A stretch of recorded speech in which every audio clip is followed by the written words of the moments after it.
Hello friends, welcome to my YouTube channel. आज के इस वीडियो में UP triple SC junior assistant का एग्ज़ाम होने वाला है 19 जनवरी को। उसी के जनरल हिंदी यूपी जीके के टॉप मोस्ट इंपॉर्टेंट क्वेश्चंस को यहाँ पर डिस्कस करने वाले हैं।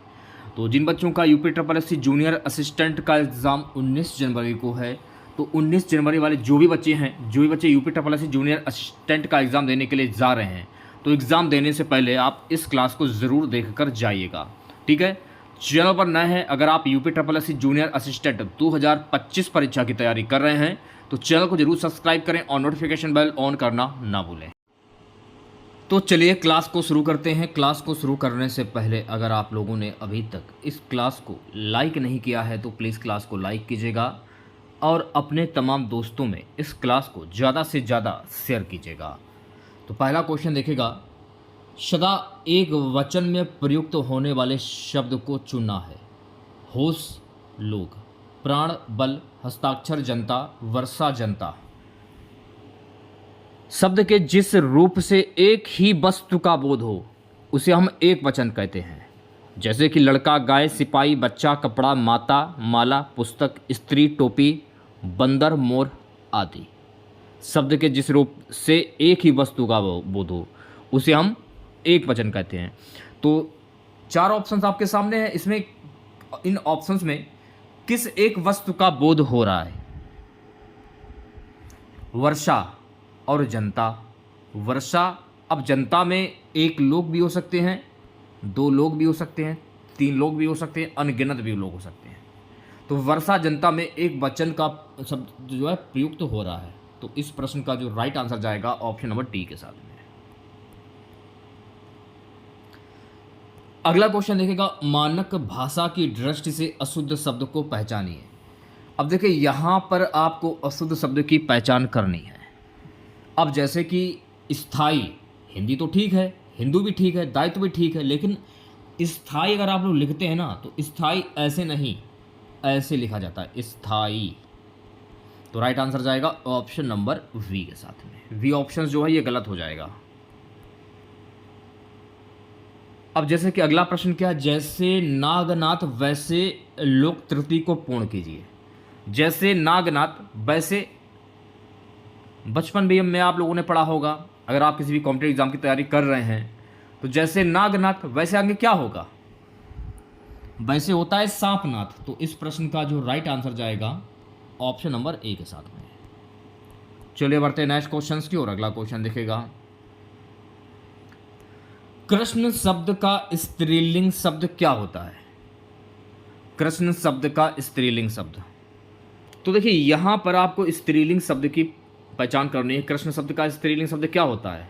सरल शब्दों में समझ लीजिए, जिस शब्द से स्त्री जाति का बोध होता है उसे हम स्त्रीलिंग शब्द कहते हैं। यह आपको ध्यान रखना है। तो कृष्ण का स्त्रीलिंग शब्द क्या होगा? तो कृष्ण का स्त्रीलिंग शब्द होता है कृष्णा।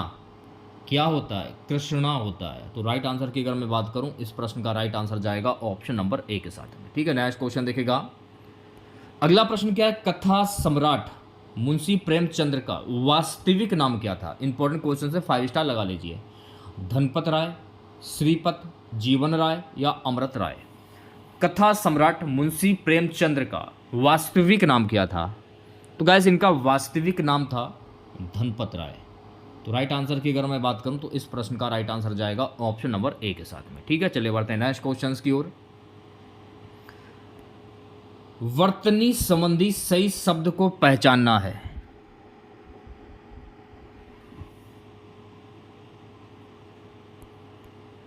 अब जैसे कि इसमें अभिनेता दिया गया है, ये तो गलत हो जाएगा। अभिनेता कैसे लिखा जाता है? भा में छोटी की मात्रा, ये तो गलत हो जाए। अवनति, ये भी गलत हो जाए। उन्नति, उन्नति छोटी की मात्रा ता में होगा, ये भी गलत हो जाए। लेकिन पूर्ति जो है ना, ये सब शुद्ध जो है शुद्ध शब्द हो जाएगा। इसकी वर्तनी जो है ये शुद्ध हो जाएगी। तो राइट आंसर की अगर मैं बात करूं तो इस प्रश्न का राइट आंसर जाएगा ऑप्शन नंबर डी के साथ में। अगला क्वेश्चन देखेगा। सो गाइस अगला प्रश्न क्या है कि लुटिया शब्द का बहुवचन क्या होता है? अब जैसे कि लुटिया है तो लुटिया तो वैसे तो एक वचन हुआ। अब आपसे ये पूछा जा रहा है कि लुटिया का बहुवचन शब्द क्या होता है? यानी कि लुटिया, लुटिया यानी कि बहुत सारी लुटिया, एक नहीं अनगिनत लुटिया। तो लुटिया का बहुवचन शब्द क्या होता है? लुटियाँ होता है। क्या होता है? लुटियाँ होता है। तो इस प्रश्न का जो राइट आंसर जाएगा ऑप्शन नंबर ए के साथ में। ठीक है, 8वें प्रश्न की हम बात करेंगे। 8वां प्रश्न देखेगा, आनाकानी करना मुहावरे का सही अर्थ क्या होता है? इधर उधर करना, मना करना, बुराई करना, टाल मटोल करना। आनाकानी करना, जैसे कि आप किसी काम की आनाकानी कर रहे हो कि ये काम हमको नहीं करना है, तो आनाकानी करना इसका मुहावरा क्या होता है? तो इसका मुहावरा होता है टाल मटोल करना। तो राइट आंसर की अगर मैं बात करूं तो इस प्रश्न का राइट आंसर जाएगा ऑप्शन नंबर डी के साथ में। अगला क्वेश्चन देखिएगा, 9वां प्रश्न क्या है कि जयशंकर प्रसाद की पहली कहानी कौन सी है? ग्राम, ममता, पुरस्कार या गुंडा? जयशंकर प्रसाद की पहली कहानी कौन सी है? इनकी पहली कहानी है ग्राम। तो इस प्रश्न का जो राइट आंसर जाएगा ऑप्शन नंबर ए के साथ में। अब देखिए, अक्सर आपसे पेपर में प्रश्न पूछ लिया जाता है कि जयशंकर प्रसाद का जन्म कहां पर हुआ था? तो जयशंकर प्रसाद का जन्म हुआ था वाराणसी में। जयशंकर प्रसाद की प्रमुख रचनाएं कौन कौन सी हैं? झरना, आंसू, लहर, कामायनी। देखिए, कामायनी अक्सर पूछ लिया जाता है कि कामायनी जो है ये किसकी रचना है? तो कामायनी जो है ना, ये जयशंकर प्रसाद की रचना है। तो ये आपको ध्यान रखना है। घूंघट हुआ, कामना हुआ, करुणालय हुआ, अग्निमित्र हुआ, जैसे कि छाया, प्रतिध्वनि, आकाशदीप इत्यादि, नाग यज्ञ हुआ, स्कंदगुप्त हुआ, प्रेम पथिक हुआ, बहुत सारे हैं। जो मेन है उन्हें आप देख लीजिए। ठीक है, चलिए बढ़ते हैं नेक्स्ट क्वेश्चन की ओर। अगला प्रश्न देखिएगा, एक प्रश्न मैं आपसे कर रहा हूँ। मैं आपसे एक प्रश्न ये पूछता हूँ कि महादेवी वर्मा का जन्म स्थान कौन सा है? ये आपको कमेंट बॉक्स में बताना है। अगर ईमानदारी के साथ अगर आप लोगों को पता हो तो ही बताना, अगर ना पता हो तो मत बताइएगा। नेक्स्ट क्वेश्चन देखिएगा। सो गाइस, अगला प्रश्न हमारा है, किस भाषा के लिए, ध्यानपूर्वक क्लास को वॉच कीजिएगा, किस भाषा के लिए सन 1995 में साहित्यकार M.T. वासुदेव नायर को ज्ञानपीठ पुरस्कार से सम्मानित किया गया था? मलयालम, तमिल, उर्दू या कन्नड़? किस भाषा के लिए सन 1995 में साहित्यकार M.T. वासुदेव नायर को ज्ञानपीठ पुरस्कार से सम्मानित किया? किस भाषा के लिए? प्रश्न को समझिए कि प्रश्न में आपसे पूछा क्या जा रहा है, उसके बाद आंसर दीजिए। मलयालम के लिए इन्हें ज्ञानपीठ पुरस्कार से सम्मानित किया गया। तो इस प्रश्न का जो राइट आंसर जाएगा ऑप्शन नंबर ए के साथ में। ठीक है, अगला प्रश्न देखिएगा सभी बच्चे। अगला प्रश्न क्या है? तरंग शब्द का समानार्थी शब्द क्या होता है? तुरंग होता है, उर्मी होता है, एकी होता है या अटवी होता है? समानार्थी शब्द। अब जैसे कि आपसे यह पूछा जा रहा है कि तरंग शब्द का समानार्थी शब्द क्या होता है, यानी कि पर्यायवाची शब्द, समानार्थी शब्द दिया जाए या पर्यायवाची शब्द दिया जाए, दोनों सेम एक ही होते हैं। आपको पेपर में कंफ्यूज नहीं होना है। उर्मी होता है। तो इस प्रश्न का जो राइट आंसर जाएगा ऑप्शन नंबर वी के साथ में। अब जैसे कि अगर ऑप्शंस में दिए जाए लहर, उमंग, स्वर, लहरी, हिलोर, कंपन, मौज, ये सभी शब्द जो है ना, ये तरंग के समानार्थी शब्द होते हैं। चलिए बढ़ते हैं नेक्स्ट क्वेश्चन की ओर। अगला क्वेश्चन देखेगा सभी बच्चे। प्यारे बच्चों, अगला प्रश्न है, भक्तिन डैश का प्रसिद्ध डैश रेखा चित्र है, रिक्त स्थानों की पूर्ति कीजिए। महादेवी वर्मा संस्मरण। तो इस प्रश्न का जो राइट आंसर जाएगा ऑप्शन नंबर वी के साथ में। तो मैंने आपसे एक क्वेश्चन किया था कि महादेवी वर्मा का जन्म स्थान कौन सा है। अब जैसे कि महादेवी वर्मा की जो रचनाएं हैं वो कौन कौन सी हैं, जैसे निहार, रश्मि, नीरजा, यामा, दीपशिखा। इसमें देखिए सबसे महत्वपूर्ण जो है नीरजा है और यामा। अक्सर पूछ लेगा नीरजा जो है ये किसकी रचना है, यामा जो है किसकी रचना है, दीपशिखा किसकी रचना है। अगर आपसे ये पूछ लिया जाए तो ये महादेवी वर्मा की रचनाएं हैं। चलिए बढ़ते हैं नेक्स्ट क्वेश्चन की ओर। अगला प्रश्न देखेगा 13वां प्रश्न क्या है, माखनलाल चतुर्वेदी को उनकी किस रचना पर साहित्य अकादमी पुरस्कार मिला है। साहित्य देवता, हिम किरटनी, हिमतरंगनी, युग चरण। माखनलाल चतुर्वेदी को उनकी किस रचना पर साहित्य अकादमी पुरस्कार मिला है। हिमतरंगनी के लिए मिला है। तो इस प्रश्न का जो राइट आंसर जाएगा मेरे प्यारे बच्चों ऑप्शन नंबर सी के साथ में। अब देखिए अगर आपसे ये पूछ लिया जाए कि माखनलाल चतुर्वेदी का जन्म स्थान कौन सा है, तो माखनलाल चतुर्वेदी का जन्म स्थान है मध्य प्रदेश का होशंगाबाद। मध्य प्रदेश का होशंगाबाद में माखनलाल चतुर्वेदी का जन्म हुआ था। इनकी प्रमुख जो रचनाएं हैं वो हैं हिमकरिटनी, हिमतरंगिणी, युग चरण, समर्पण, मरण, ज्वार, माता, धरा, काजल, आज रही। ये सभी प्रसिद्ध जो रचनाएं हैं ना, ये माखनलाल चतुर्वेदी की रचनाएं हैं। ठीक है, तो ये आपको ध्यान रखना। और हिमतरंगिणी के लिए इन्हें साहित्य अकादमी पुरस्कार इन्हें मिला था। चलिए बढ़ते हैं नेक्स्ट क्वेश्चन की ओर प्यारे बच्चों। अगला प्रश्न देखेगा 14वां प्रश्न क्या है? अनुचित लोक त्रुटि का चयन कीजिए। अधजल गगरी छलकत जाए, ये भी सही है। आगे कुआं पीछे खाई, ये भी सही है। अपनी पगड़ी अपने हाथ, दुकान फीका पकवान, अपनी पगड़ी अपने हाथ, ये भी सही हो जाएगा। लेकिन अनुचित लोक त्रुटि की पहचान करनी तो ऊंची दुकान फीका पकवान होता है ना कि दुकान फीका पकवान, ये होगा। तो इस प्रश्न का जो राइट आंसर जाएगा मेरे प्यारे बच्चों, अनुचित लोक त्रुटि का चयन कीजिए। ऊंची दुकान फीका पकवान, ये होगा। या अधजल गगरी पलटत जाए, ऊंची दुकान फीका पकवान, ये भी हमें सही लग रहा है। लेकिन अधजल गगरी छलकत जाए होगा, ना कि पलटत जाए। तो इस प्रश्न का जो राइट आंसर जाएगा ऑप्शन नंबर ए के साथ में। ठीक है, चलिए बढ़ते हैं नेक्स्ट क्वेश्चन की ओर प्यारे बच्चों। अगला प्रश्न देखेगा। अगला प्रश्न क्या है? निम्नलिखित में से अर्थालंकार नहीं है। विरोधाभास, विभावना, श्लेष या भ्रतिमान। श्लेष जो है ना, श्लेष, ये अर्थालंकार नहीं है। तो इस प्रश्न का जो राइट आंसर जाएगा मेरे प्यारे बच्चों ऑप्शन नंबर सी के साथ में। अर्थालंकार को सरल शब्दों में समझ लीजिए। जब काव्य में शब्दों के अर्थ से काव्य सौंदर्य में वृद्धि होती है तो वहां पर अर्थालंकार होता है। यह आपको ध्यान रखना है। चलिए बढ़ते हैं नेक्स्ट क्वेश्चन की ओर प्यारे बच्चों। अगला प्रश्न देखेगा।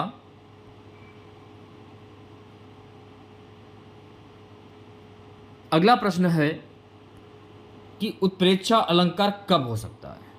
उपमेय का निषेध कर उपमान की स्थापना हो, उपमेय में उपमान की कल्पना हो, जब उपमेय पर उपमान का आरोप हो, उपमेय व उपमान में समानता की स्थापना हो। तो उत्प्रेक्षा अलंकार कब हो सकता है, ये आपसे पूछा जा रहा है। देखिए, उत्प्रेक्षा अलंकार को अगर मैं बात करूं तो जहां उपमेय में उपमान होने की संभावना या कल्पना की जाती है वहां पर उत्प्रेक्षा अलंकार होता है। जैसे कि जनु, मनु, मानो, मनु, मनहु आदि। ठीक है, अब यहां पर उत्प्रेक्षा अलंकार कब हो सकता है? ऑप्शंस के हिसाब से अगर होगा, ऑप्शंस के हिसाब से उपमेय में उपमान की कल्पना हो तो राइट आंसर जाएगा ऑप्शन नंबर वी के साथ में। ठीक है, अगला प्रश्न देखेगा सभी बच्चे। प्यारे बच्चों, अगला प्रश्न क्या है? यह मास जो चंद्रमा की डैश के अनुसार गिना जाता है डैश कहलाता है। रिक्त स्थानों की पूर्ति कीजिए। यह मास जो चंद्रमा की गति के अनुसार गिना जाता है चंद्रमास कहलाता है। तो इस प्रश्न का जो राइट आंसर जाएगा ऑप्शन नंबर सी के साथ में। वृष भानुजा किसका समानार्थी शब्द है? यानी कि वृष भानुजा जो है ना, किसका पर्यायवाची शब्द है? सीता का होगा, जानकी का होगा, राधा का होगा या पार्वती का होगा? तो वृष भानुजा जो है ना गाजी, ये राधा का पर्यायवाची शब्द है। तो इस प्रश्न का जो राइट आंसर जाएगा मेरे प्यारे बच्चों ऑप्शन नंबर सी के साथ में। अब जैसे कि अगर मान लीजिए हरिप्रिया, राधिका, ब्रजरानी, ये भी राधा के ही समानार्थी शब्द होते हैं, यह आपको ध्यान रखना है। चलिए बढ़ते नेक्स्ट क्वेश्चन की ओर प्यारे बच्चों। अगला प्रश्न देखेगा। अगला प्रश्न क्या है? ध्यानपूर्वक क्लास को वॉच कीजिएगा। अगर आप लोगों ने अभी तक इस क्लास को लाइक नहीं किया, यार क्या कर रहे हो, क्लास को लाइक कर दीजिए। शेयर नहीं किया तो शेयर भी कर दीजिए आप लोग। बहुत सुस्ती से काम करना के लिए उचित मुहावरा कौन सा होगा? बहुत सुस्ती से काम करना, यानी कि अगर आप कोई काम कर रहे हो, किसी की शॉप पर काम कर या जॉब कर रहे हो, आप बहुत ही सुस्ती से काम कर रहे हो, तो उसे आप क्या कहोगे? 9 दिन चले अढ़ाई कोस। 9 दिन चले अढ़ाई कोस। तो इस प्रश्न का जो राइट आंसर जाएगा ऑप्शन नंबर ए के साथ में। ठीक है, चलिए बढ़ते हैं नेक्स्ट क्वेश्चन की ओर। 20वां प्रश्न क्या है? हरिशंकर परसाई जी किस तरह की साहित्य रचना के लिए जाने जाते हैं? काव्य रचना, आलोचना, समीक्षक या व्यय? तो हरिशंकर परसाई जो है ना गाइस, ये व्यय साहित्य रचना के लिए जाने जाते हैं। तो इस प्रश्न का जो राइट आंसर जाएगा मेरे प्यारे बच्चों, इस प्रश्न का राइट आंसर जाएगा ऑप्शन नंबर डी के साथ में। राइट है। चलिए बढ़ते हैं नेक्स्ट क्वेश्चन की ओर प्यारे बच्चों। अगला प्रश्न देखेगा। अगला प्रश्न क्या है? अगला प्रश्न है भवन का अग्र हिस्सा अति भव्य है, रेखांकित शब्द का विलोम शब्द क्या होगा? पीछे, पश्च, पृष्ठ, आगे। तो भवन अग्र का विलोम शब्द क्या होगा? अग्र का विलोम शब्द क्या होता है? पश्य होता है। क्या होता है? पश्य होता है। तो इस प्रश्न का जो राइट आंसर जाएगा मेरे प्यारे बच्चों, ऑप्शन नंबर वी के साथ में। चलिए बढ़ते हैं नेक्स्ट क्वेश्चन की और। अगला क्वेश्चन देखेगा सभी बच्चे। आदर देने एवं बड़प्पन हेतु किस वचन का प्रयोग होता है? बहुवचन, एक वचन, सदा बहुवचन, सदा एक वचन। आदर देने एवं बड़प्पन हेतु, यानी कि आप आदर भी दे रहे हैं और अपना बड़प्पन भी दिखा रहे हो, तो इसमें किस वचन का प्रयोग होगा? तो इसमें बहुवचन का प्रयोग, क्योंकि आदर भी इसमें आ रहा है और बड़प्पन भी आ रहा है। तो इस प्रश्न का जो राइट आंसर जाएगा ऑप्शन नंबर ए के साथ में। बहुवचन के बारे में मैंने आप लोगों को जस्ट अभी बताया है। नेक्स्ट क्वेश्चन देखिएगा 23वां प्रश्न। निम्नलिखित वाक्यों में से कौन सा संदिग्ध भूतकाल का उदाहरण है? संदिग्ध भूतकाल, इसमें जो मेन कॉमन जो है वो है संदिग्ध भूतकाल। तो संदिग्ध भूतकाल का कौन सा उदाहरण है?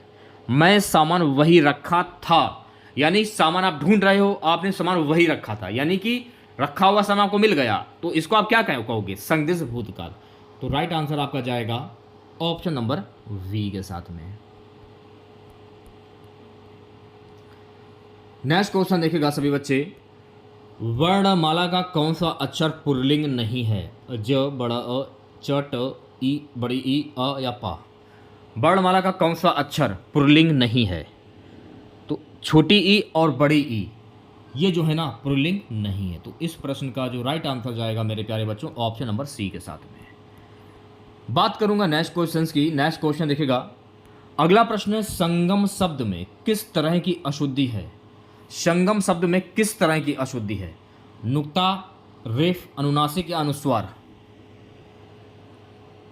अनुस्वार। तो इस प्रश्न का जो राइट आंसर जाएगा मेरे प्यारे बच्चों ऑप्शन नंबर डी के साथ में। अच्छा, अनुस्वार कहते किसको हैं? हिंदी भाषा में स्वर के बाद आने वाले व्यंजन होते हैं, उनका उच्चारण नाक से होता है। पंचायत, र, अ, तिम आदि, वो अनुस्वार कहलाते हैं। ठीक है, चले बढ़ते हैं नेक्स्ट क्वेश्चन की ओर। प्यारे बच्चों अगला प्रश्न देखेगा। अगला प्रश्न क्या है? 26वां प्रश्न क्या है? हुई वीरता के डैश के साथ सगाई झांसी में, सुभद्रा कुमारी चौहान की इस पंक्ति को पूर्ण करें। क्वेश्चन बहुत ही इंपॉर्टेंट है, एक बार देख लीजिएगा आप लोग अगर आप एग्जाम देने के लिए जा रहे हो। वैभव, हुई वीरता की वैभव के साथ सगाई झांसी में सुभद्रा कुमार की, ये जो पंक्ति है यहाँ वैभव आ जाएगा। तो इस प्रश्न का जो राइट आंसर जाएगा ऑप्शन नंबर वी के साथ में। नेक्स्ट क्वेश्चन देखिएगा सभी बच्चे।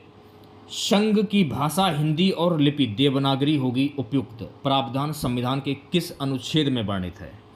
345, 343(2), 343(1), 343(3). तो ये संविधान की किस अनुच्छेद में वर्णित है? तो गाइस ये 343(1) में वर्णित है। तो राइट आंसर की अगर मैं बात करूं तो प्यारे बच्चों इस प्रश्न का राइट आंसर जाएगा ऑप्शन नंबर सी के साथ में। बात करूंगा अगले प्रश्न की। अगला प्रश्न देखेगा, परिमाणवाचक विशेषण द्वारा किसका बोध होता है? क्रिया के होने के समय का, क्रिया के नापतोल का, क्रिया के स्थान का, क्रिया की रीति का। तो परिमाणवाचक विशेषण द्वारा किसका बोध होता है? तो परिमाणवाचक विशेषण द्वारा क्रिया के नापतोल का बोध होता है। तो इस प्रश्न का जो राइट आंसर जाएगा ऑप्शन नंबर वी के साथ में। चलिए बढ़ते हैं नेक्स्ट क्वेश्चन की ओर। प्रश्न संख्या 29 से 31 गद्यांश के आधार पर प्रश्नों के उत्तर दीजिए। रस के मूल भाव को स्थायी भाव कहते हैं। यह चित्त का स्थायी मनोविकार है जो विरोधी अथवा अविरोधी, प्रतिकूल अथवा अनुकूल दोनों प्रकार की स्थितियों को आत्मसात कर निरंतर विराजमान रहता है। प्रत्येक रस के पृथक पृथक स्थायी भाव होते हैं। विभाव, अनुभाव तथा व्यभिचारी भावों से घिरे स्थायी भाव ही रस दशा को प्राप्त करते हैं। प्रश्न क्या है? प्रत्येक रस के भाव कैसे होते हैं? स्थायी, व्यभिचारी, अस्थायी या अनुभाव? स्थायी होते हैं। तो इस प्रश्न का जो राइट आंसर जाएगा मेरे प्यारे बच्चों ऑप्शन नंबर ए के साथ में। बात करूंगा अगले प्रश्न की। अगला प्रश्न क्या है? 30 प्रश्न क्या बोला जा रहा है? डैश स्थायी भाव कहलाता है, रिक्त स्थान की पूर्ति करें। तो स्थायी भाव क्या कहलाता है? इंपॉर्टेंट प्रश्न है और गद्यांश का भी प्रश्न है, आसानी से आप बता सकते हैं। रस का मूल भाव जो है वो स्थायी भाव कहलाता है, रस का मूल भाव। तो इस प्रश्न का जो राइट आंसर जाएगा मेरे प्यारे बच्चों ऑप्शन नंबर सी के साथ में। 31वां क्वेश्चन देखेगा, मनोविकार शब्द का उचित संधि विच्छेद क्या होगा? 5 स्टार लगा लीजिए, पेपर में छपने वाला क्वेश्चंस। मनोविकार का संधि विच्छेद क्या होता है? मन धन विकार, इसका संधि विच्छेद हो जाता है, मन धन विकार। तो इस प्रश्न का राइट आंसर जाएगा ऑप्शन नंबर डी के साथ में। अच्छा, अगर आपसे ये पूछ लिया जाए कि मनोविकार में प्रयुक्त संधि कौन सी होगी, तो मनोविकार में प्रयुक्त संधि हो जाएगी मेरे प्यारे बच्चों विसर्ग संधि। ये भी आपको ध्यान में रखना है। नेक्स्ट क्वेश्चन देखिएगा सभी बच्चे प्यारे बच्चों, अगला प्रश्न है, संचारी भावों की संख्या डैश होती है, रिक्त स्थान की पूर्ति करें। 35, 40, 30 या 33। तो संचारी भावों की कुल संख्या कितनी होती है? तो संचारी भावों की कुल संख्या होती है मेरे प्यारे बच्चों 33। तो इस प्रश्न का राइट आंसर जाएगा ऑप्शन नंबर डी के साथ में। समानार्थी जोड़े का अनुपयुक्त विकल्प चुनना है आप लोगों को। काक, सारंग, मयूर। काक का क्या होता है? सारंग, मयूर, यो नहीं होता है। तो इस प्रश्न का जो राइट आंसर जाएगा मेरे प्यारे बच्चों ऑप्शन नंबर वी के साथ में। देखिए, काक का समानार्थी शब्द होता है कौवा, बायस, कर्ण, पिशुन। ये काक के समानार्थी शब्द होते हैं, ये आपको ध्यान में रखना है। बल्कि सारंग और मयूर जो है ना, ये काक का समानार्थी शब्द नहीं होगा। देखिए, सारंग और जो मयूर है ना, ये मोर के समानार्थी शब्द होते हैं, यानी मोर के पर्यायवाची शब्द होते हैं। अगला प्रश्न देखेगा, अगला प्रश्न क्या है, निंदक नियर राखिए। क्या है कि निंदक नियरे राखिए, आंगन कूटी छबाए, बिनु पानी साबुन बिना निर्मल करत सुभाए। पंक्ति में प्रयुक्त अलंकार क्या होगा? विभावना, विशोक्ति, उपमा या विरोधाभास। यह हो जाएगा विभावना अलंकार। तो इस प्रश्न का जो राइट आंसर जाएगा ऑप्शन नंबर ए के साथ में। ठीक है, चलिए बढ़ते हैं नेक्स्ट क्वेश्चन की ओर। अगला क्वेश्चन देखेगा, अब देखिए यहाँ पर आपको निम्नलिखित वाक्यों में से शुद्ध वाक्य का चयन कीजिए। यहाँ पर आपको शुद्ध वाक्य की पहचान करनी है। उसने वहां पहुंचकर शोर मचाया, ये आपका शुद्ध वाक्य हो जाएगा। आंख बंद करके ऑप्शन नंबर ए पर टिक कर दीजिए। इसके लिए ना कोई परिभाषा होती है ना इसके लिए कोई ट्रिक होती है। पढ़िए और आंसर दीजिए सोच समझ कर। वो भी आयात का विपरीत अर्थक शब्द क्या होता है? तो मैंने आपको क्या बताया, विलोम शब्द हो या विपरीत अर्थक शब्द, दोनों एक ही चीजें होती हैं, आपको कंफ्यूज नहीं होना। निर्यात होगा, आगमन होगा, आयात होगा या निगमन होगा। तो आयात शब्द का विपरीत अर्थक शब्द निर्यात होता है। तो गाइस इस प्रश्न का जो राइट आंसर जाएगा ऑप्शन नंबर ए के साथ में। चलिए बढ़ते हैं नेक्स्ट क्वेश्चन की और। अगला क्वेश्चन देखेगा, माटी की मूर्तें किस लेखक की रचना है? जगदीश चंद्र, राकेश वर्मा, रामचंद्र शुक्ल, राम वृक्ष बेनीपुरी। माटी की मूर्तें किस लेखक की रचना है? तो माटी की मूर्तें जो है ना गाइस, राम वृक्ष बेनीपुरी की रचना है। तो इस प्रश्न का जो राइट आंसर जाएगा ऑप्शन नंबर डी के साथ में। 38वां प्रश्न देखेगा, राष्ट्र की में ही देशवासियों की निहित है, वाक्य पूर्ण करें। प्रगति, उन्नति। तो इस प्रश्न का जो राइट आंसर जाएगा मेरे प्यारे बच्चों ऑप्शन नंबर सी के साथ में। ऐसे प्रश्नों को करने के ज़्यादा टाइम नहीं लगता है, थोड़ा सा दिमाग लगाने की जरूरत होती है। अगला प्रश्न क्या है, जानी श्याम घनश्याम को नाच उठे वन मोर। पंक्ति में कौन सा अलंकार है? संदेह, उत्प्रेक्षा, भृतिमान या असंगति। भृतिमान अलंकार हो जाएगा। तो इस प्रश्न का जो राइट आंसर जाएगा मेरे प्यारे बच्चों ऑप्शन नंबर सी के साथ में। अगला क्वेश्चन देखेगा, रात को अचानक वर्षा होने लगी में क्रिया विशेषण का कौन सा भेद है? यहां पर देखिए आपको क्रिया विशेषण की पहचान करनी है। परिमाणवाचक क्रिया विशेषण होगा, स्थानवाचक क्रिया विशेषण, कालवाचक क्रिया विशेषण, रीतिवाचक क्रिया विशेषण। रात को अचानक वर्षा होने लगी, तो वर्षा होना एक रीति है, जाहिर सी बात है। ना काल होगा, ना स्थान होगा, ना परिमाण होगा इसमें। तो रात को वर्षा अचानक होने लगी, तो यानी यहाँ हो जाएगा रीतिवाचक क्रिया विशेषण। तो राइट आंसर जाएगा ऑप्शन नंबर डी के साथ में। सरल शब्दों में और कम शब्दों में समझ लीजिए। जो अभिकार्य शब्द किसी क्रिया की रीति का बोध कराते हैं उन्हें रीतिवाचक क्रिया विशेषण कहते हैं। जैसे कि बालक घबराकर चुप हुआ, बालक घबराकर चुप हुआ। यहाँ पर जो है ना रीतिवाचक क्रिया विशेषण हो जाएगा। अगला क्वेश्चन देखिएगा, आप कुछ हम लोग यूपी जीके के क्वेश्चन देख लेते हैं। उत्तर प्रदेश का सबसे पुराना संग्रहालय कौन सा है? राजकीय संग्रहालय लखनऊ, राजकीय संग्रहालय मथुरा, राजकीय संग्रहालय झांसी, स्वतंत्रता संग्राम संग्रहालय मेरठ। तो उत्तर प्रदेश का सबसे पुराना संग्रहालय कौन सा है? राजकीय संग्रहालय लखनऊ उत्तर प्रदेश का सबसे पुराना संग्रहालय है। तो इस प्रश्न का जो राइट आंसर जाएगा मेरे प्यारे बच्चों ऑप्शन नंबर ए के साथ में। वीवी गिरी राष्ट्रीय श्रम संस्थान ये कहाँ पर स्थित है? नोएडा में, नई दिल्ली में, गाजियाबाद में या गुरुग्राम में? वीवी गिरी राष्ट्रीय श्रम संस्थान जो है ना ये नोएडा में स्थित है। तो इस प्रश्न का जो राइट आंसर जाएगा मेरे प्यारे बच्चों ऑप्शन नंबर ए के साथ में। नेक्स्ट क्वेश्चन देखिएगा, राज्य में राजकीय बौद्ध संग्रहालय हैं 1, 2, 3 या 4? तो यार राज्य में राजकीय बौद्ध संग्रहालयों की जो संख्या है ना कुल है 3। तो राइट आंसर की अगर मैं बात करूं तो प्यारे बच्चों इस प्रश्न का जो राइट आंसर जाएगा ऑप्शन नंबर सी के साथ में।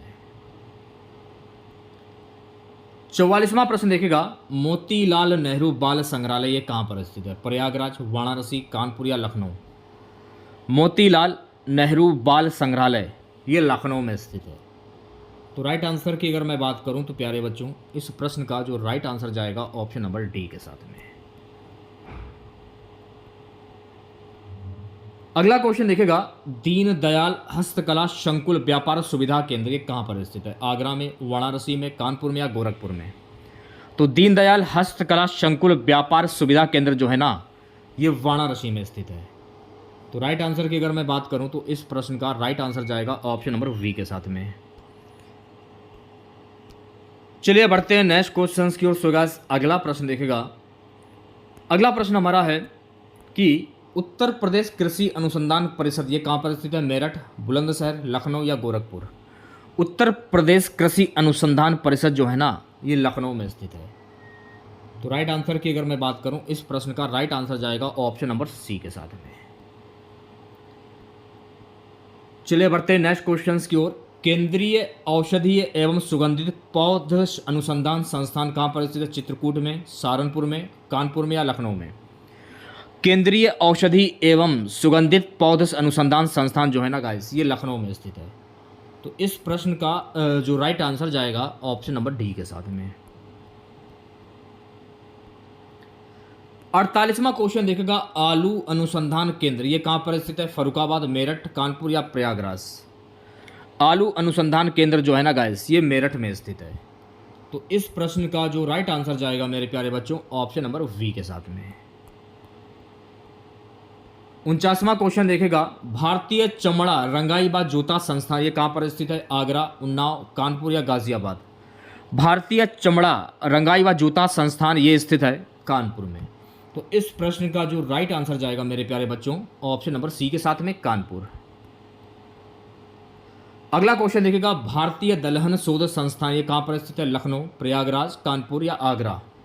तो भारतीय दलहन शोध संस्थान जो है ना गाइस ये कानपुर में स्थित है। तो इस प्रश्न का जो राइट आंसर जाएगा ऑप्शन नंबर सी के साथ में।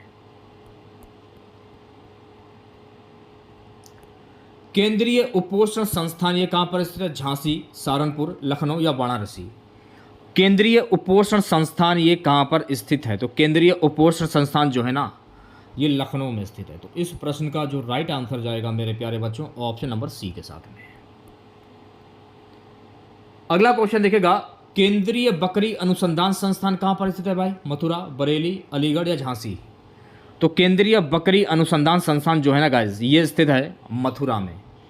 तो मथुरा इस प्रश्न का राइट आंसर हो जाएगा यानी कि option number A. Uttar Pradesh का प्रथम सॉफ्टवेयर टेक्नोलॉजी पार्क ये कहाँ पर स्थित है? तो उत्तर प्रदेश का प्रथम सॉफ्टवेयर टेक्नोलॉजी पार्क जो है ना गोकुल। तो इस प्रश्न का जो राइट आंसर जाएगा ऑप्शन नंबर वी के साथ। एक नॉलेज पार्क की स्थापना कहाँ पर की गई? नोएडा, ग्रेटर नोएडा, लखनऊ या वाराणसी? एक नॉलेज पार्क की स्थापना कहाँ पर की गई है? ग्रेटर नोएडा में। तो ग्रेटर नोएडा इस प्रश्न का राइट आंसर हो जाएगा यानी कि ऑप्शन नंबर वी। अगला क्वेश्चन देखेगा, निम्न में से कौन सही सुमेलित नहीं है? कौन सही सुमेलित नहीं है? तो मेरे प्यारे बच्चों, एप्रल पार्क नोएडा ये सही सुमेलित नहीं है। तो इस प्रश्न का जो राइट आंसर जाएगा ऑप्शन नंबर वी के साथ में। चलिए बढ़ते हैं नेक्स्ट क्वेश्चन की और अगला क्वेश्चन देखेगा, निम्न में से कौन सही सुमेलित नहीं है? Biotech park Lucknow, tunica city Noida, plastic city Kanpur, leather park Unnao. कौन सही सुमेलित नहीं है? टूनिका सिटी नोएडा ये सही सुमेलित नहीं है। तो राइट आंसर की अगर मैं बात करूं तो प्यारे बच्चों, इस प्रश्न का राइट आंसर जाएगा ऑप्शन नंबर वी के साथ में। अगला प्रश्न है, स्कूल ऑफ पेपर टेक्नोलॉजी ये कहां पर स्थित है? अलीगढ़, गोरखपुर, मुरादाबाद या Saharanpur? School of paper technology ये सहारनपुर में स्थित है। तो इस प्रश्न का जो राइट आंसर जाएगा मेरे प्यारे बच्चों ऑप्शन नंबर डी के साथ में। नेक्स्ट क्वेश्चन है हमारा, हरिश्चंद्र अनुसंधान संस्थान ये कहाँ पर स्थित है? बहराइच, रांची, प्रयागराज या पटना? हरिश्चंद्र अनुसंधान संस्थान जो है ना गाइस ये प्रयागराज में स्थित है। तो प्रयागराज इस प्रश्न का राइट आंसर हो जाएगा, यानी कि option number c. Doctor Ambedkar institute of technology for handicapped ये कहाँ पर अवस्थित है? आगरा में, प्रयागराज में, कानपुर में या लखनऊ में? Doctor Ambedkar institute of technology for handicapped ये अवस्थित है कानपुर में। तो इस प्रश्न का जो राइट आंसर जाएगा मेरे प्यारे बच्चों ऑप्शन नंबर सी के साथ में।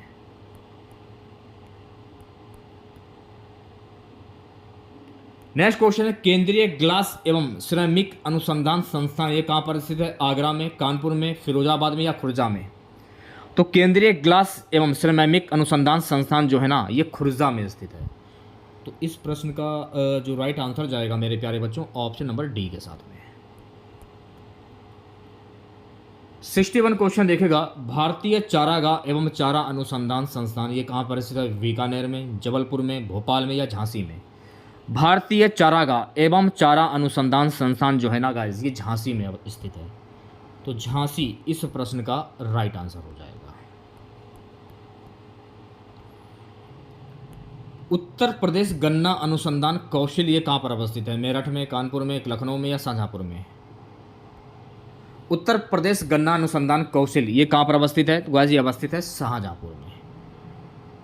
तो इस प्रश्न का राइट आंसर जाएगा ऑप्शन नंबर डी के साथ में। चलिए बढ़ते हैं नेक्स्ट क्वेश्चन की ओर। अगला प्रश्न क्या है, भारतीय वनस्पति शोध संस्थान ये कहाँ पर अवस्थित है? तो भारतीय वनस्पति शोध संस्थान जो है ना गाइस ये लखनऊ में अवस्थित है। तो लखनऊ इस प्रश्न का राइट आंसर हो जाएगा। अगर आपको इसकी पीडीएफ चाहिए तो आप हमारा व्हाट्सएप ग्रुप और टेलीग्राम चैनल उसे जरूर ज्वाइन करें। चलिए बढ़ते हैं नेक्स्ट क्वेश्चन की ओर। प्यारे बच्चों अगला प्रश्न देखेगा, सेंट्रल मैंगो रिसर्च इंस्टीट्यूट ये कहाँ पर स्थित है? लखनऊ में, वाराणसी में, आगरा में या सहारनपुर में? सेंट्रल मैंगो रिसर्च इंस्टीट्यूट जो है ना गाइस ये लखनऊ में अवस्थित है। तो इस प्रश्न का जो राइट आंसर जाएगा ऑप्शन नंबर ए के साथ में। अगला प्रश्न है, उत्तर प्रदेश कृषि अनुसंधान परिषद ये कहाँ पर स्थित है? तो उत्तर प्रदेश कृषि अनुसंधान परिषद जो है ना गाइस ये लखनऊ में अवस्थित है। तो इस प्रश्न का जो राइट आंसर जाएगा ऑप्शन नंबर वी के साथ में। अगला क्वेश्चन हमारा है, भारतीय शाकभाजी अनुसंधान संस्थान कहाँ पर स्थित? तो भारतीय शाकभाजी अनुसंधान संस्थान जो है ना गाइस ये वाराणसी में अवस्थित। तो वाराणसी इस प्रश्न का राइट आंसर हो जाएगा। नेक्स्ट क्वेश्चन देखेगा, भारतीय पशु चिकित्सा अनुसंधान संस्थान ये कहाँ पर स्थित है? तो भारतीय पशु चिकित्सा अनुसंधान संस्थान जो है ना गाइस ये अवस्थित है बरेली में। तो बरेली इस प्रश्न का राइट आंसर हो जाएगा। ठीक है। गुरु गोविंद सिंह स्पोर्ट्स कॉलेज ये कहाँ पर अवस्थित है? तो गुरु गोविंद सिंह स्पोर्ट्स कॉलेज जो है ना ये मथुरा में अवस्थित। तो मथुरा इस प्रश्न का राइट आंसर हो जाएगा। ओके, चलिए बढ़ते हैं नेक्स्ट क्वेश्चन की ओर। सूचियों को सूची 2 के साथ सुमेलित कीजिए तथा सूची के नीचे दिए गए कूट से सही उत्तर का चयन कीजिए। इसका जो आंसर हो जाएगा, इसका आंसर जाएगा ऑप्शन नंबर डी के साथ में। वीवी गिरी नेशनल लेबर इंस्टीट्यूट ये कहाँ पर अवस्थित है? तो ये नोएडा में अवस्थित है। ठीक है। इसके बाद सेंट्रल ड्रग रिसर्च इंस्टीट्यूट ये लखनऊ में अवस्थित है। इसके बाद नेशनल जालमा इंस्टीट्यूट फॉर लेप्रोसी जो है ये आगरा में अवस्थित है। और central institute for research on कैटिल, ये मेरठ में बसती। तो इस प्रकार से जो है आप लोग सुमेल कर सकते हैं। उसी प्रकार से ये वाला क्वेश्चन दिखेगा, सुमेल करने वाला प्रश्न है। अब इसे किस प्रकार से सुमेल करेंगे आप लोग, देखिए इस प्रश्न का जो राइट आंसर जाएगा ऑप्शन नंबर वी के साथ में जाएगा। ये क्लियर हो गया। Rajiv Gandhi institute of technology ये कहाँ पर अवस्थित है, ये स्थित है रायबरेली में। क्लियर है। भातखंडे संगीत संस्थान ये कहाँ पर अवस्थित है, ये लखनऊ में अवस्थित है। निराला आर्ट गैलरी ये कहाँ पर अवस्थित है, निराला आर्ट गैलरी जो है ना ये प्रयागराज में अवस्थित है।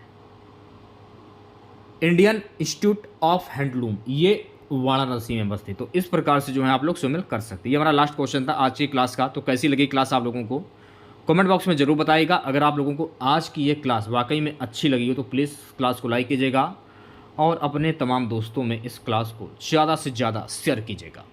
आज के इस क्लास की PDF आप हमारे व्हाट्सएप ग्रुप और टेलीग्राम चैनल से जो है वो प्राप्त कर सकते हैं। लिंक आपको वीडियो के डिस्क्रिप्शन में मिल जाएगा। मिलते हैं नेक्स्ट वीडियो के साथ। जय हिंद, जय भारत।